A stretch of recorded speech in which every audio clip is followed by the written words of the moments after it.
বাঁকুড়া জেলার একমাত্র পথের সাথী মোটেল পরিচালনায় রয়েছেন ঘুটগড়িয়া মহামিলন সংঘের মহিলারা। যে রাধে সে চুলও বাঁধে, আর বাংলার সেই প্রবাদকে বাস্তবের রূপ দিয়েছেন মহামিলন সংঘের চন্দনা সীমারা। তাদের এই সফল ব্যবসা পরিচালনা রীতিমতো অবাক করেছে বাঁকুড়া জেলা প্রশাসনের কর্তা ব্যক্তিদেরও। সংসারের কাজ সামলানোর পর অবসর সময় কাটত অলসভাবে, অথচ কিছু কাজ করে সংসারের অভাব মেটানোর ইচ্ছে ছিল 16 আনা, কিন্তু সুযোগ আসছিল না। অবশেষে রাজ্য সরকারের উদ্যোগে গড়ে ওঠা পথের সাথী প্রকল্প দিশা দেখিয়েছে। বাঁকুড়া জেলার একমাত্র পথের সাথী মোটেল চালিয়ে ধীরে ধীরে স্বনির্ভরতার দিশা দেখছেন ঘুটগড়িয়া মহামিলন সংঘের মহিলারা। স্বনির্ভর গোষ্ঠীকে দিয়ে আমাদের পথসাথী চালানো হচ্ছে। তারা বিভিন্নভাবে সমস্ত কিছু অ্যারেঞ্জমেন্ট করে, অর্থনৈতিক দিক থেকে তারা নিজেরা নিজেদের মতো করে তারা চালাচ্ছে। তারপরে তাদের কিছু নিজের স্বনির্ভর হয়েছে। রাজ্য সরকারের উদ্যোগে বড়জোড়া ব্লকের শালগাড়া এলাকায় গড়ে ওঠে পথের সাথী মোটেল।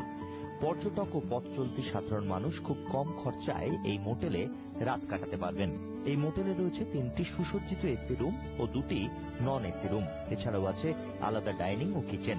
মোটেল তৈরির পর তা পরিচালনার দায়িত্ব তুলে দেওয়া হয় স্থানীয় ঘুটগড়িয়া গ্রাম পঞ্চায়েতের স্বনির্ভর গোষ্ঠী মহামিলন সংঘের মহিলাদের হাতে। স্থানীয় পঞ্চায়েত ও জেলা প্রশাসনের সহযোগিতায় সফলভাবে ব্যবসা শুরু করে ওই সংঘের সদস্যরা। রান্না থেকে খাবার পরিবেশন সবটাই নিজেদের হাতেই করেন সংঘের সদস্যরা। এমনকি রাতে অতিথিদের নিরাপত্তার দায়িত্বও নিজেদের কাঁধে তুলে নিয়েছেন সদস্যরা। নিজের সংসারে কাজকর্ম করে রান্না বান্না সেরে ছেলে মেয়েদের সব রেডি করে দিয়ে পরে তারপর এখানে আসি। যাবতীয় খরচ খরচা, ধরুন ইলেকট্রিক বিল থেকে সারাসারি বা জিনিস কেনাকাটা সমস্ত কিছুই আছে। এরপর আমরা মেয়েদিকে কিছু সামান্য হলেও কিছু পয়সা দিতে পারছি, তার সেটা ওদের সংসারে কিছু প্রয়োজন তো মিটছে।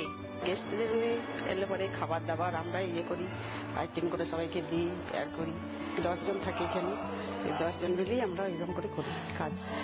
সংঘের সদস্যরা এক হাতে সংসার সামলানোর পাশাপাশি অন্য হাতে সফলভাবে সামলাচ্ছেন পথের সাথী মোটেল পরিচালনার দায়িত্ব। মোটেল থেকে যা আয় হয় তা ভাগ করে সংসারের হাল কিছুটা হলেও ফিরছে স্বনির্ভর গোষ্ঠীর সদস্যদের।